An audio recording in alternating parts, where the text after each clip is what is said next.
Urban Naxals की कोई standard Oxford dictionary definition तो नहीं है, लेकिन अर्बन नक्सल्स हम बहुत बार न्यूज़ चैनल्स पे पढ़ते रहते हैं, देखते रहते हैं कि ये अर्बन नक्सल है, वो पर्टिकुलर पॉलिटिकल पार्टी में जो लोग हैं वो अर्बन नक्सल हैं। कोई पॉलिटिकल एक्टिविस्ट हो, कोई सोशल एक्टिविस्ट हो, या अक्सर ये देखा जाता है कि जो लोग रूलिंग पार्टी की आइडियोलॉजी के साथ नहीं सिंक्रोनाइजेशन में होते, उनको अर्बन नक्सल्स कहा जाता है। लीमैन टर्म में समझे, यानी कि वो लोग जो कि प्रमोट करते हैं माओइस्ट कल्चर को, यानी कि वो लोग जो कि सिंपथाइज करते हैं माओवादी सोच वाले लोगों के साथ। अब वो प्रोफेसर्स भी हो सकते हैं, वो डॉक्टर्स हो सकते हैं, वो रिटायर्ड ब्यूरोक्रेट्स हो सकते हैं, बुक ऑथर्स हो सकते हैं, कोई भी हो सकते हैं। लेकिन सवाल ये आता है कि अर्बन नक्सल्स की जब क्लियर कट कोई डेफिनेशन हमारे पास नहीं है, तो क्या हमको किसी के अगेंस्ट एलिगेशन लगाना कि वो माओवाद को प्रमोट कर रहे हैं या वो नक्सलवाद को प्रमोट कर रहे हैं, क्या वो सही रहेगा? नक्सल्स के कॉजेस के लिए फाइट करना, आदिवासीज के राइट्स के लिए फाइट करना, वो एक बात है, लेकिन कहना कि ये पर्टिकुलर लोग माओइज्म को प्रमोट कर रहे हैं, वो दूसरी बात आ जाती है। आपको याद होगा स्टैन स्वामी के बारे भी, पिछले साल उनकी डेथ हो गई थी, पार्किंसन डिजीज था उनको, और उनसे पानी भी नहीं पिया जाता था। और उनके एक बेसिक कर्टसी, अगर पानी की सिपर की हम बात करें तो एनआईए ने एक बेसिक कर्टसी पानी की सिपर तक की भी उनको अलाउ नहीं करी थी। दोस्तों मैं ये क्यों बात कर रहा हूँ, बिकॉज आज हमारा जो लीड आर्टिकल रहने वाला है वो रहेगा GN साई बाबा केस के बारे। तो दोस्तों पहले तो मैं आप सबको बहुत ज़्यादा स्वागत करता हूँ। दिवाली की छुट्टियों के बाद आज हम अपना एडिटोरियल डिस्कशन रिज्यूम कर रहे हैं, ऑडियो के माध्यम से, वीडियो के माध्यम से कल शुरू करेंगे। और मैं उम्मीद करता हूँ कि आप सबकी दिवाली बहुत अच्छी रही होगी, आपने अपने परिवार के साथ दिवाली काफ़ी हार्दिक तरीके से मनाई होगी। तो दोस्तों आज एडिटोरियल डिस्कशन में हम डिस्कस करेंगे एक तो लीड आर्टिकल GN साई बाबा केस इंडियन एक्सप्रेस में आया है, एक आर्टिकल हम बात करेंगे द ट्विन चैलेंज, तो यहाँ पे हम बात करेंगे इंपोर्टेड ऑयल इन्फ्लेशन के बारे और करेंसी क्राइसिस के बारे, और एक article how not to train doctors, तो क्या मेडिकल एजुकेशन हिंदी में इम्पोज करना, क्या मध्य प्रदेश की सरकार ने भी एक ऑर्डर निकाला है कि जो मेडिकल की पढ़ाई होगी मध्य प्रदेश में जितने भी कॉलेजेस हैं एट ऑल लेवल्स वो हिंदी लैंग्वेज में होगी। तो क्या ये फैसला सही है या नहीं है, इसके बारे हम चर्चा करेंगे। एंड दोस्तों आज क्वेश्चन ऑफ द डे जो रहेगा वो towards the end of the video आपको देखने को मिलेगा। तो चलिए शुरू करते हैं अपने पहले आर्टिकल से। नाउ अब पहले तो समझे कि GN साई बाबा है कौन। तो वैसे हमको ये पता होना चाहिए कि प्रोफेसर हैं, टीचर हैं, जो कि इंग्लिश पढ़ाते हैं जवाहरलाल नेशनल यूनिवर्सिटी में से, और इन्होंने ज्वाइन किया था as in this college in the year 2003 and he was an assistant professor in the English department. लेकिन 2014 में इनको सस्पेंड कर दिया गया था। अपेरेंटली एलिगेशन इनके अगेंस्ट ये लगाया गया था दैट इनके जो लिंक्स हैं माओइस्ट्स के साथ हैं, और इनको 2014 से सस्पेंड करने के बाद इनकी फैमिली को केवल आधी ही, यानी कि अगर हम पेंशन की बात करें, आधी ही सैलरी मिली है फॉर हिज पोजीशन। अब हुआ क्या, पिछले साल 2021 में मार्च 31 2021 में जो प्रिंसिपल थे ऑफ द कॉलेज, उन्होंने एक मेमोरेंडम साइन किया था जहां पे उन्होंने ये कहा कि ये जिनको आधी सैलरी भी मिल रही है ना पेंशन के फॉर्म पे, वो भी नहीं मिलेगी, और इनकी जो सर्विसेज हैं उनको इमीडिएटली टर्मिनेट ऑफ कर देनी चाहिए। अब 2017 में, मार्च 2017 में क्या हुआ था, एक सेशन कोर्ट था महाराष्ट्र के गढ़चिरोली डिस्ट्रिक्ट में, वहां पे इनको कन्विक्ट करा गया था along with a जर्नलिस्ट और एक JNU के स्टूडेंट थे for having apparently alleged Maoist links and for indulging in activities which tantamounted to waging a war against the country। यानी कि एंटी नेशनल एक्टिविटीज की बात करें, एंटी इंडिया एक्टिविटीज की बात करें, ये एलिगेशन इनके अगेंस्ट लगाई गई थी। आगे इस आर्टिकल में ये बात बताई जाती है कि इनके जो वाइफ है वो ये बताती हैं कि जो साई बाबा है उनको बहुत सिवियर हेल्थ एलिमेंट्स भी हैं, बहुत ऐसे लाइफ थ्रेटनिंग एलिमेंट्स हैं, 90% वो डिसेबल्ड हैं और वो व्हीलचेयर बाउंड हैं। तो जैसे कि अगर उनकी बीमारियों की बात करें तो हाइपरट्रॉफिक कार्डियोमायोपैथी की हम बात करें, या उनके ब्रेन में सिस्ट की बात करें, पैंक्रेटिक प्रॉब्लम्स की बात करें, तो बहुत सारी सिवियर इनको हेल्थ इश्यूज हैं। अब हुआ क्या, अभी रिसेंटली फ्राइडे को, यानी कि लास्ट फ्राइडे की बात करें, बॉम्बे हाई कोर्ट के द्वारा एक रिलीफ मिला GN साई बाबा को।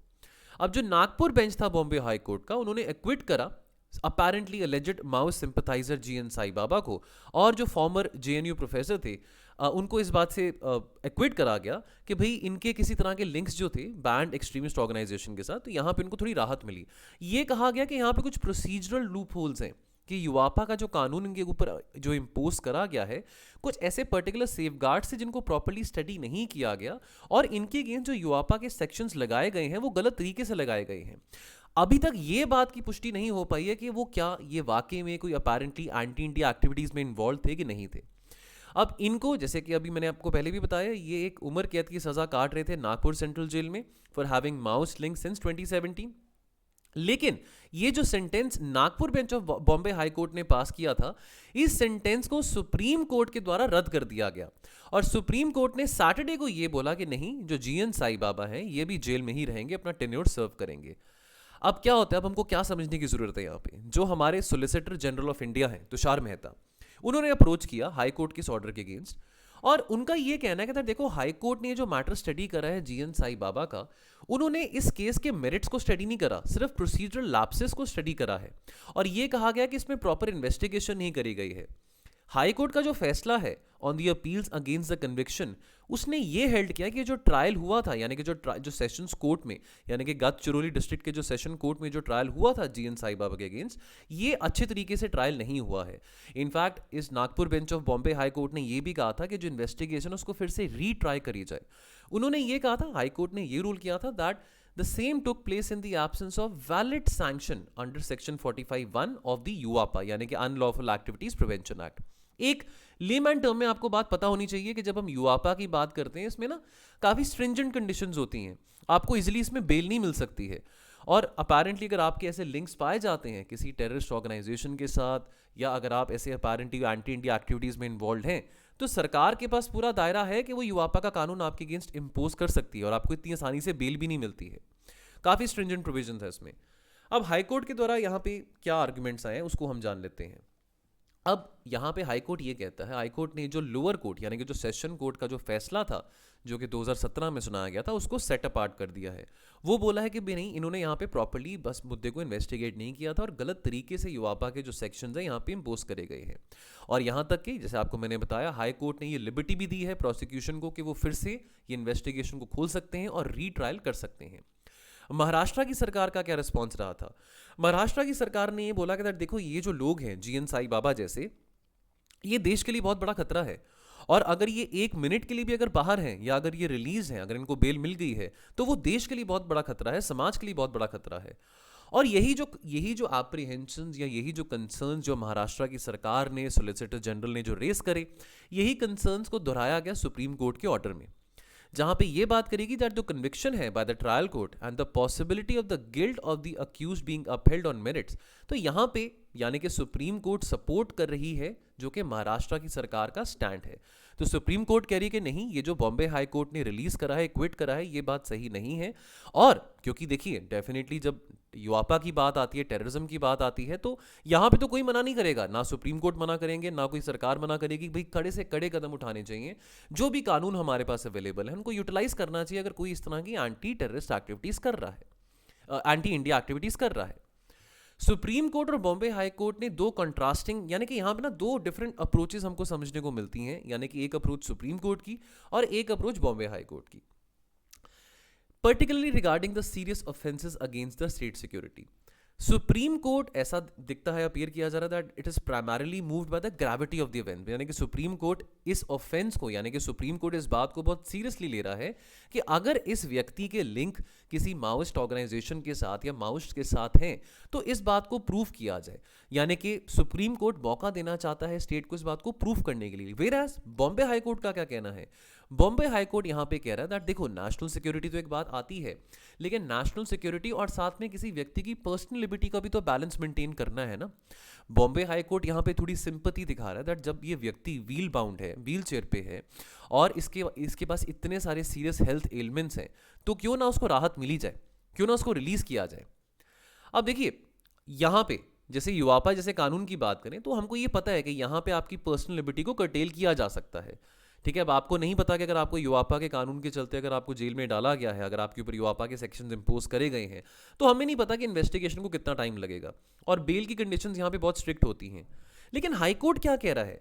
Nagpur bench of Bombay high court ये कह रहा है दैट जो भी सेफगार्ड है, बिकॉज यहाँ पे बात आती है ड्यू प्रोसेस ऑफ लॉ की, जो भी सेफगार्ड है, चाहे वो छोटे से छोटा हो, चाहे वो बड़े से बड़ा हो, उसको बहुत ज़रूरी है प्रोटेक्ट करना। लोगों की पर्सनल लिबर्टी को प्रोटेक्ट करना भी बहुत ज़रूरी है। At the same time national security का जो कंसर्न है वो भी बहुत ज़्यादा सीरियस है।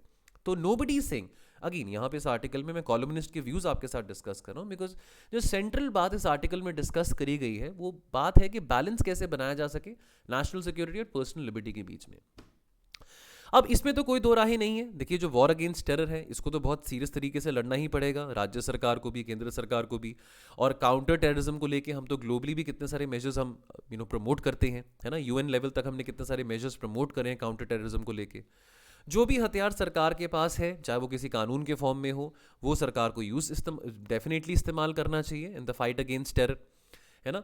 अब आपको याद होगा 2006 की बात है, 2005 की बात है रादर, हमारे जो फॉर्मर प्राइम मिनिस्टर थे डॉक्टर मनमोहन सिंह जी, उन्होंने कहा था कि हमारी इंटरनल सिक्योरिटी के लिए सबसे बड़ा खतरा क्या है, नक्सलिज्म है। तो अगर कोई भी ऐसे व्यक्ति हैं, कोई ऐसी संस्था है जो कि जुड़ी हुई है माओइस्ट को, यानी कि माओइस्ट के कल्चर को प्रमोट करने के लिए, वायलेंस को प्रमोट करने के लिए, उनके अंदर एंटी इंडिया फीलिंग्स इंस्टिल करने के लिए, तो वो बात गलत है। तो डेफिनेटली ऐसे कानून का इस्तेमाल करना बहुत जरूरी है इन व्यक्तियों के अगेंस्ट। लेकिन हम एक डेमोक्रेसी भी हैं, इस करके हम इस तरह की चीज़ें अफोर्ड नहीं कर सकते हैं, खास करके जहाँ पे प्रोसीजरल सेफगार्ड्स की बात आती है। देखिए, कोई भी कानून है, कानून भी इंसानों के द्वारा बनाया जाता है और कानून में बहुत सारे लूप होल्स होते हैं। तो अब कैसे वो लूप होल्स का कोई मिसयूज नहीं कर रहा, इस बात का तो कौन तय करेगा? इस बात का तो जुडिशरी ही तय करेगी, ठीक है। नाउ जरा सोचिए इस बात के बारे। तो क्या क्या यानी कि अगर किसी के ऊपर एलिगेशन है, जो कोई अक्यूज्ड है, क्या प्रायोरिटी उसको प्रोसिक्यूट करने की होनी चाहिए और उसको पनिश करने की होनी चाहिए, या फिर जो प्रोसीजरल सेफगार्ड्स हैं क्या उसको नजरअंदाज कर देना चाहिए? क्योंकि ऐसा भी तो हो सकता है ना कि जिसको अक्यूज करा जा रहा है, जिसके अगेंस्ट एलिगेशन करी जा रही है, हो सकता है वो निर्दोष हो सकता है वो दोषी ना हो। ये बात सोचने वाली है। और इस बात को कौन क्लैरिफाई कर सकता है? Rule of the law. हम रूल ऑफ द लॉ की बात करते हैं, ड्यू प्रोसेस ऑफ लॉ की बात करते हैं, तो ये बात तो हमारे ऑनरेबल सुप्रीम कोर्ट और हाई कोर्ट के हाथ में ही है इस बात के ऊपर क्लैरिटी लेके आना। लेकिन यहाँ पे स्टेट के लिए क्या मैसेज है? तो यहाँ पे देखिए, सुप्रीम कोर्ट के पास तो पावर है, वो चाहे हाई कोर्ट का फैसला हो, सेशंस कोर्ट का हो, किसी मर्जी कोर्ट का फैसला हो, उसको रिकंसिडर करने के लिए कहा कह सकती है सुप्रीम कोर्ट, ठीक है। तो सुप्रीम कोर्ट के पास वो पावर है, काइंड ऑफ वीटो वो सुप्रीम कोर्ट के पास है। लेकिन यहाँ पे बात आती है जो कि एक नैतिक जिम्मेवारी बनती है स्टेट की, खास करके उन लोगों की देखभाल करना जो कि उसकी कस्टडी में है। याद होगा आपको स्टैन स्वामी के बारे भी, हमने इसके लिए भी बहुत चर्चा करी थी। स्टैन स्वामी को पार्किंसन डिजीज था, उनको पानी पीने की अनुमति नहीं थी। अब अगर वो पानी पीने के लिए अपना सिपर इस्तेमाल करना चाहते थे तो इस बात को लेकर भी बहुत एप्रीहेंशन था एनआईए को, महाराष्ट्र की पुलिस को। तो अब ये छोटी बातों का तो खास ख्याल रखना है ना। जेल्स में जो स्टेट गवर्नमेंट्स हैं, जो जेल डिपार्टमेंट्स हैं, उनको तो खास ख्याल रखना है, खास करके जिन लोगों के अगेंस्ट जितने मर्जी आपने स्ट्रिक्ट से स्ट्रिक्ट कानून इम्पोज करे हो, लेकिन अगर वो सिवियर हेल्थ कंडीशन से सफ़र कर रहे हैं तो उसका भी देखभाल स्टेट को ही करना है। तो यहाँ पे देखिए दोस्तों, यहाँ पे सुप्रीम कोर्ट ने जब ये मैटर्स, अब देखिए यहाँ पे ये बात आती है कि आपको एक बैलेंस बना के रखना है अपनी पर्सनल लिबर्टी और नेशनल सिक्योरिटी के बीच में। ये बैलेंस बहुत ज़रूरी है, चाहे उस इंसान ने कितने भी कोई ऐसे बुरे क्राइम क्यों ना करे हों, चाहे उसके अगेंस्ट कितना मर्जी स्ट्रिक्ट कानून क्यों ना हो। अब अर्बन नक्सल वो है कि नहीं है, अर्बन नक्सल की डेफिनेशन क्या है, वो तो हमारी लीगल टर्म्स में, जुडिशरी टर्म्स में तो नहीं है। लेकिन ये बात जुडिशरी के ऊपर आती है, इस बात का बैलेंस मेंटेन करने के लिए। जो बात इस आर्टिकल में मैं समझ पाया वो ये है कि हाई कोर्ट ने, बॉम्बे हाई कोर्ट ने इस बात का खास ख्याल रखा है इस बैलेंस को बनाने के लिए, इस बैलेंस को मेंटेन करने के लिए। लेकिन ये बैलेंस सुप्रीम कोर्ट नहीं कर पा रहा है। अगला आर्टिकल द ट्विन चैलेंज की हम बात करेंगे। तो दोस्तों यहाँ पे जो मेन बात करी जा रही है वो ये बात करी जा रही है, देखो चलो इस साल में लॉकडाउन्स तो नहीं लगे बहुत ज़्यादा, चलो एक ओमिक्रॉन आया था जनवरी में, उसके बाद तो कोई ऐसे सीरियस लॉकडाउन्स नहीं थे।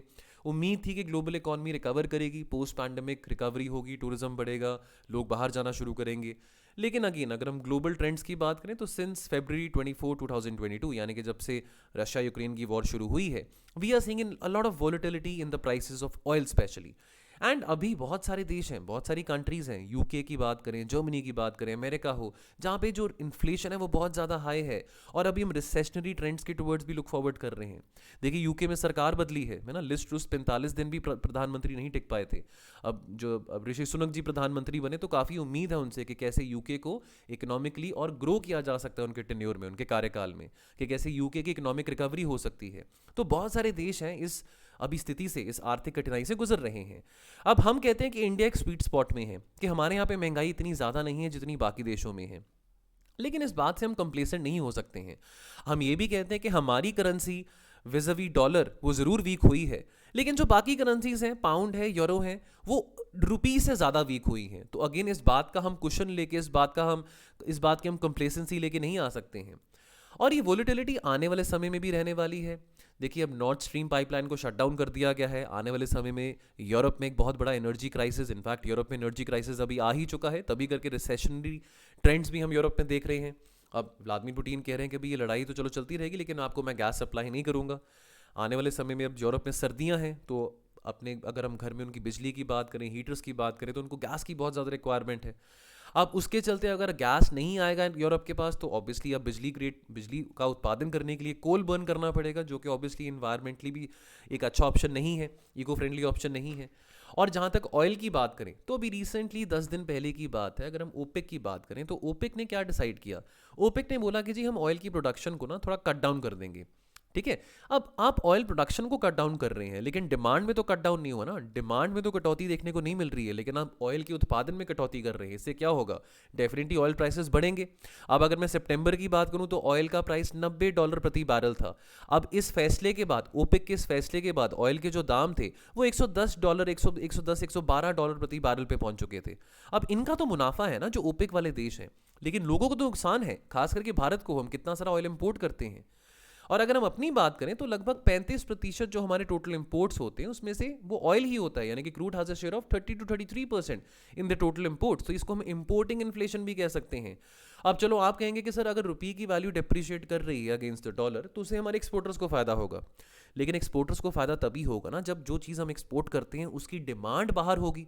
अब उसकी डिमांड तो है नहीं। क्यों नहीं है? बिकॉज दुनिया भर में रिसेशन आ रहा है।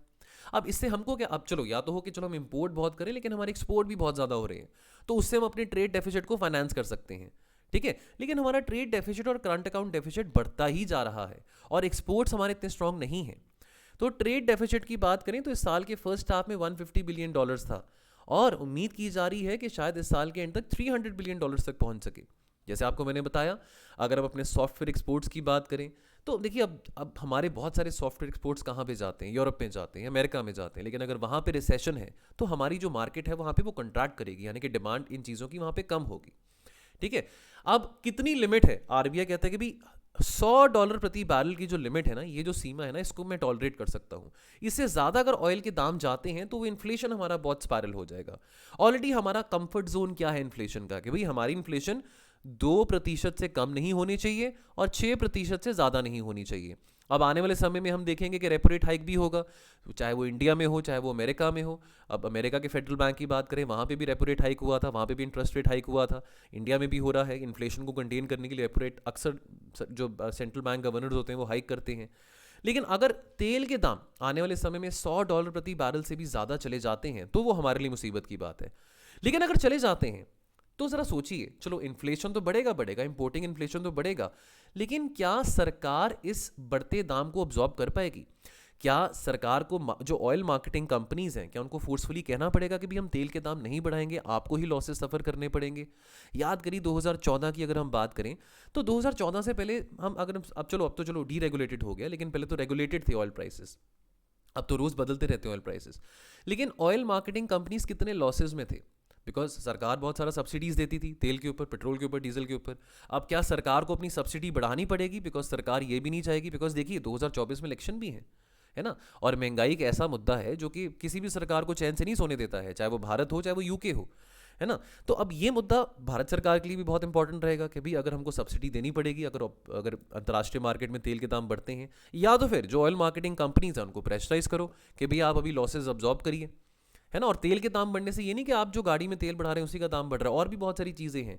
अब देखिए सामान है ना, सामान जो आता है, जो हम फ्रेट की बात करें ना, आप जैसे फॉर एग्जांपल अब आज के टाइम पे अगर आप कुछ जोमेटो से मंगा रहे हैं, स्विगी से मंगा रहे हैं, उसके दाम में भी आप देखेंगे काफ़ी इंक्रीमेंट हो चुका है। क्यों? बिकॉज अगेन जो आदमी आ रहा है आपके लिए ऑर्डर लेके आ रहा है, तो वो भी तो अपने बाइक पे तेल डाल के आ रहा है ना, वो भी तो अपने बाइक में डीजल, जो भी उसका जो भी उसका वाहन है जिसमें भी वो लाइक, चाहे उसमें डीजल हो पेट्रोल हो, तो यानी कि इसका स्पिरलिंग इफेक्ट होता है ना। जो गुड्स हैं वो और महंगे होने शुरू हो जाते हैं। सो अब अगेन यहाँ पे ये बात आती है डॉलर वर्सेस अदर करेंसीज की। तो अगेन अब जैसे ही आने वाले समय में जो फेडरल बैंक है, यूएस का जो फेडरल बैंक है, वो अपने रेट्स को और ज़्यादा बढ़ाएगा, और ये काम चलता रहेगा आने वाले 1 साल में, डॉलर जो है ना वो और स्ट्रांग होता रहेगा। डॉलर स्ट्रांग होता रहेगा, और इमर्जिंग इकोनॉमीज जो हैं, इमर्जिंग इकोनॉमीज में से खास करके जो इंस्टीट्यूशनल इन्वेस्टर्स हैं, वो पैसे निकालना शुरू करते रहेंगे। और अब हम कितना राहत बना सकते हैं? हम ये कब तक कह सकते हैं कि जी हमारी करेंसी अगेंस्ट डॉलर इतनी ज़्यादा नहीं गिरी है जितनी पाउंड या यूरो गिरी है? ठीक है, अब आरबीआई का जो इंटरवेंशन है वो भी एक लिमिटेड फॉर्म तक है। आरबीआई एक लिमिटेड वे में यहाँ पे इंटरवीन कर सकता है रुपये की प्राइस को सपोर्ट करने के लिए। ये जो आरबीआई की इंटरवेंशन है that can not be a long term strategy. तो क्या कंक्लूजन निकलता है? तो देखिए, all goods imported they will come in at a high rupee cost, because अगर डॉलर अप्रिशिएट कर रहा है अगेंस्ट द रुपी और रुपी अगर गिर रहा है अगेंस्ट द डॉलर, तो जैसे ही अगर दाम जो अंतर्राष्ट्रीय मार्केट में कमोडिटीज़ के बढ़ेंगे, और जो खास करके कमोडिटीज़ जो हम इंपोर्ट करते हैं, तो हमको ज़्यादा रुपी निकालने पड़ेंगे, हमारा इंपोर्ट बिल बढ़ेगा। Weak rupee is not helping the exporters, right? And imports are unlikely to slow down as the growing economy requires the inputs and the raw materials. तो definitely हमारा जो ट्रेड डेफिसिट है, जो हमारा current account deficit है, वो और widen करेगा। Last article, how not to train doctors, Mrinal Pande ji ने आर्टिकल लिखा है। अगेन थोड़ा ओपिनियनेटेड आर्टिकल है। यहाँ पे बेसिकली बात क्या करी जा रही है, देखिए अब इसमें तो कोई बुरी बात नहीं है कि हम अपनी जो पढ़ाई है, चाहे वो बीटेक की हो, याद होगा आपको भी याद होगा कि ये पिछले साल की बात है, एक बहुत अच्छा आर्टिकल हमारे vice president, farmer vice president का भी आया था, वेंकैया नायडू जी का, जहाँ पे उन्होंने मेंशन करा था कि बीटेक यानी कि जो टेक्निकल कॉलेजेस हैं, वहाँ पे बीटेक की जो शिक्षा है वो रीजनल लैंग्वेजेस में, वर्नाकुलर लैंग्वेजेस में देनी चाहिए। यानी कि चाहे वो गुजराती में हो, चाहे वो पंजाबी में हो, चाहे वो कन्नड़ में हो, चाहे वो तेलुगु में हो, यानी कि वो मौका मिलना चाहिए उन लोगों को कि वो भी ये टेक्निकल नॉलेज अपनी मदर टंग में कर सके, अपनी वर्नाकुलर लैंग्वेज में कर सकें। कोई बुरी बात भी नहीं है, बिकॉज अगर फॉर एग्जांपल अगर आपकी तमिल वर्नाकुलर लैंग्वेज है, अगर आपकी मदर टंग तमिल है, तो आप तमिल में वो चीज़ पढ़ने में ज़्यादा रिलेटेबिलिटी कर पाएंगे, है ना। अब आपका मन होगा कि आपने बीटेक करनी है, मेडिकल करनी है, लेकिन आपको इंग्लिश एक बैरियर लगता है, तो मेक सेंस कि आप अपनी लैंग्वेज में, अपनी मदर टंग में वो चीज़ पढ़ना चाहें, तो आप ज़्यादा इजीली उसको पिकअप कर पाएंगे, ज़्यादा रिलेट कर पाएंगे। लेकिन अभी रिसेंटली क्या हुआ है, मध्य प्रदेश की सरकार ने एक फैसला किया है।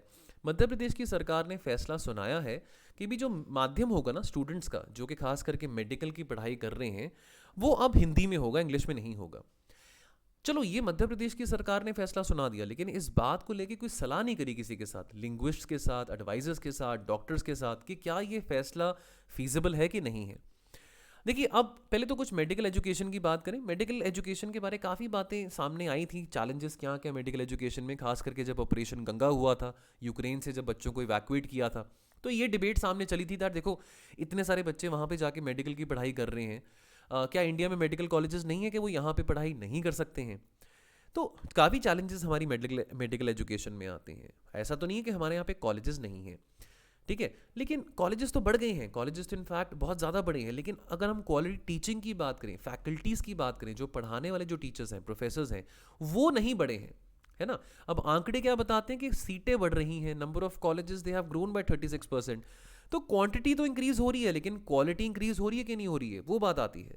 अब जो अंडर ग्रेजुएट सीट्स हैं, that has grown by 80%, post graduate seat that has grown by 93-94%। लेकिन इतने कॉलेजेस इंक्रीज नहीं हुए हैं, सीट्स की डिमांड ज़्यादा है। अब अगर हम एम्स की भी बात करें, all India institute of medical sciences की भी बात करें, बहुत प्रेस्टिजियस इंस्टीट्यूट्स माने जाते हैं मेडिकल स्टडीज़ के लिए, टीचिंग फैकल्टीज़ जो हैं they are barely above 50% of the required strength. तो अगेन यहाँ पे हम क्वांटिटी, यानी कि हमारा फोकस क्या होना चाहिए, क्या सिर्फ कॉलेजेस बढ़ाने में, सीट्स बढ़ाने में, सैक्रिफाइसिंग क्वालिटी, ये बात भी तो समझनी बहुत ज़रूरी है ना। तो अब इस तरह का जो फैसला लिया है कि भाई आप यहाँ पे मेडिकल एजुकेशन जो है वो हिंदी लैंग्वेज में प्रमोट करेंगे, क्या हमारे पास ऐसे टीचर्स हैं? देखिए, हमारे पास क्या ऐसे टीचर्स हैं जो कि हिंदी में पढ़ा सके मेडिकल स्टडीज़ को? जो भी रिनॉन्ड जो कि फैकल्टीज़ होंगे, जो कि टीचर्स होंगे, जिन्होंने जर्नल्स पब्लिश करे हैं, जिन्होंने स्टडीज़ करी हैं, वो तो इंग्लिश भाषा में ही करी हैं, है ना। अब फॉर एग्जांपल अगर मध्य प्रदेश के किसी कॉलेज में कोई तमिलनाडु से कोई टीचर आ रहा है मेडिकल की पढ़ाई के लिए, लेकिन उसने इंग्लिश में ही पढ़ाई करी, लेकिन वो प्रोफेसर बहुत नोन है किसी पर्टिकुलर सब्जेक्ट के लिए मेडिसिन में, तो अब वो कैसे वो हिंदी में पढ़ाएंगे, है ना। इस बात का तो देखना चाहिए था। इसके चलते कितनी कॉम्प्लिकेटेड हो जाएगी teaching in India, specially for the medical education. ये बात का देखिए, इस बात का भी तो थोड़ा एक वैल्यूएशन करना बहुत ज़रूरी था ना। इसी करके क्रिटिक में ये बात यहाँ पे करेगी कि सरकार को थोड़ा यहाँ पे सलाह करनी चाहिए थी ना। ये बहुत सडन चेंज है, बहुत फंडामेंटल चेंज है ना। अब यहाँ पे क्या पॉलिटिकल आइडियोलॉजी प्रमोट करने की बात की जा रही है? बिकॉज अगेन अब यहाँ पे चलो, इस बात को तो कोई डिनाई नहीं करता कि हिंदी जितने लोग पढ़ सकें अच्छी बात है, लेकिन अब कोई कहेगा कि मेरे को हिंदी, कोई कह सकता है चलो मध्य प्रदेश में तो हिंदी बोली जाती है, लेकिन कल को अगर ऐसा डिक्टेट आता है कि भारत में जितने भी कॉलेजेस हैं, मेडिकल कॉलेजेस हैं, वो सिर्फ हिंदी में पढ़ाई होगा, तो मे बी जो लोग तमिलनाडु में हैं, केरला में हैं, जो साउथ इंडिया में जो लोग हैं, वो इस बात को लेकर प्रोटेस्ट कर सकते हैं कि हमको अपनी मदर टंग ज़्यादा रिलेटेबल लगती है। और साइंस की बात करें, मेडिसिन की बात करें, तो यहाँ पे तो टेक्नोलॉजी रोज़ ही चेंज होती है, एवर इवॉल्विंग फील्ड है, तो बहुत सारी ऐसी नई खोज है, नई डिस्कवरीज हैं जो रोज़ आती रहती हैं। अब उसको हिंदी में कैसे समझाया जाए, ये एक बहुत बड़ा चैलेंज टीचर्स के लिए होगा। ऐसा नहीं है कि हमारे यहाँ पे डॉक्टर्स की कमी है, कि हमारे यहाँ पे बच्चे पढ़ने लिखने वाले नहीं हैं। हमारे पास बहुत बेहतरीन डॉक्टर्स हैं, स्किल्ड डॉक्टर्स हैं। इनफैक्ट अनफॉर्चुनेट बात तो ये है कि हमारे जो स्किल्ड डॉक्टर्स हैं वो बाहर जाके काम करते हैं, बाहर के लोगों को सर्व कर रहे हैं rather than serving the people of India. ठीक है। और देखिए बहुत सारे आपको यहाँ पे कॉम्पिटेटिव एग्जाम्स दे के ऐसे प्रेस्टिजियस मेडिकल स्कूल्स में आपको दाखिला मिलता है ना, तो it's not very easy to get in to these medical colleges. But बहुत ज़रूरी है क्या हमारे पास ऐसे सीजन प्रोफेसर्स हैं, ऐसे एक्सपीरियंस प्रोफेसर्स हैं जो हिंदी में पढ़ा पाएंगे। और अगर जो एक्सपीरियंस प्रोफेसर्स हैं, जो कि टॉप मोस्ट फैकल्टीज़ हैं, अब अगर उनको हिंदी नहीं आती है तो क्या उनके अनुभव का हम फ़ायदा नहीं उठा पाएंगे बिकॉज उनको हिंदी नहीं आती है। रियल इशू क्या है? तो सरकार को यहाँ पे ये भी सोचना चाहिए कि कैसे सीनियर डॉक्टर्स की वर्किंग कंडीशंस को, उनकी सैलरीज को कैसे इंप्रूव किया जा सकता है। लेकिन यहाँ पे एक बहुत ज़्यादा एक रश में ये स्टेप उठाया गया है, जहाँ पे केवल जो एम है, यहाँ पे जो फोकस है वो ये है कि कैसे जो खाली पोजीशंस हैं उसको फिल किया जा सके, at the cost of what? At the cost of downgrading the quality of the system. Last but not the least, अब यहाँ पे टीचर्स की कॉम्पिटेंसी की बात आती है। तो यहाँ पे ना मिनिमम जो क्वालिफिकेशन है for teaching the post graduates, तो यहाँ पे ना उस क्वालिफिकेशन को थोड़ा डाइल्यूट करा गया है। जो पास क्राइटेरिया है ना थ्योरी पेपर्स के लिए, वो पहले 50% था, अब 40% कर दिया गया है। यानी कि क्या ये और टीचर्स को अट्रैक्ट करेगा? यानी कि क्या हमारे पास टीचर्स का शॉर्टफॉल आ रहा है कि ये जो डाइल्यूशन किया गया 50% टू 40% का, यानी कि यहाँ पे क्या हमारे पास ऐसे बच्चे हैं जो 50% भी स्कोर नहीं कर पा रहे हैं मेडिकल की पढ़ाई में, ताकि अगर आगे जाकर उन्हें टीच भी करना हो, अगर बेशक वो मेडिकल प्रोफेशन में नहीं जाना चाहते हैं। और नेशनल मेडिकल कमीशन की हम बात करें तो वो बेसिक नॉर्म्स को रिलैक्स कर रहा है। किस बात के लिए? ताकि स्टेट्स जो हैं वो और नए कॉलेजेस को एस्टैब्लिश कर सकें और सीट्स बढ़ा सकें। But again that will come at the cost of what? At the cost of hampering the quality of medical education. तो दोस्तों क्वेश्चन ऑफ द डे आपके सामने है, the notion that RBI can intervene and protect certain levels of currency has its limitations. Comment करना आपने 150 words में। और ये आप कहाँ पोस्ट कर सकते हैं? हमारा एक टेलीग्राम ग्रुप है, editorials with mains answer writing, आप इसमें अपना आंसर पोस्ट कर सकते हैं। दोस्तों इस ग्रुप का एक्सेस पाने के लिए आप अगर अभी वीडियो देख रहे हैं तो आप अभी डिस्क्रिप्शन बॉक्स में जाएंगे तो आपको ये वहाँ पे लिंक दिखाई देगा। इस लिंक को क्लिक करेंगे तो आपको हमारे टेलीग्राम चैनल के टुवर्ड्स रीडायरेक्ट किया जाएगा। और यदि नहीं किया जाता, यदि वो लिंक एक्सपायर हो चुका है, तो आप हमारे इस नंबर पर 6280133177 इस नंबर पे भी आप हमको एक मैसेज ड्रॉप कर सकते हैं अपने टेलीग्राम की ऐप से, और आपको हमारे टेलीग्राम के ग्रुप में ऐड कर दिया जाएगा। एंड बाकी दोस्तों जाने से पहले आज लास्ट डे है, अगर आप इस ऑफर को अवेल करना चाहते हैं, general studies for UPSC 2023 mentorship course, तो दोस्तों ये आज तक ही वैलिड है। तो अगर आपने नहीं इसको अवेल किया, यदि आप हमारे जनरल स्टडीज़ के कॉम्प्रिहेंसिव मेंटरशिप कोर्स को अवेल करना चाहते हैं, जहाँ पे आपके पास बेहतरीन कंटेंट है हर एक सब्जेक्ट का फॉर द जीएस, ऐसे भी है, यहाँ पे करंट अफेयर्स भी आपको प्रोवाइडेड रहेंगे, प्रीलिम्स के एमसीक्यूज यहाँ पे रहेंगे, मेंस आंसर राइटिंग की प्रैक्टिस आपको की जाएगी, और साथ के साथ मेंटरशिप। तो कॉम्प्रिहेंसिवली इतनी सारी चीज़ें आपको केवल 22949 पे अवेलेबल होगी, और ये भी आप इजी इंस्टॉलमेंट्स में पे कर सकते हैं। और इन्फॉर्मेशन के लिए आप हमारे टोल फ्री नंबर पे कॉल कर सकते हैं 1800890343। तो दोस्तों मैं लेता हूँ आपसे इजाज़त, और आपको मिलूंगा मैं कल और चर्चा के साथ और एनालिसिस के साथ। आप अपना ध्यान रखें और पढ़ते रहें। Thank you so much. जय हिंद।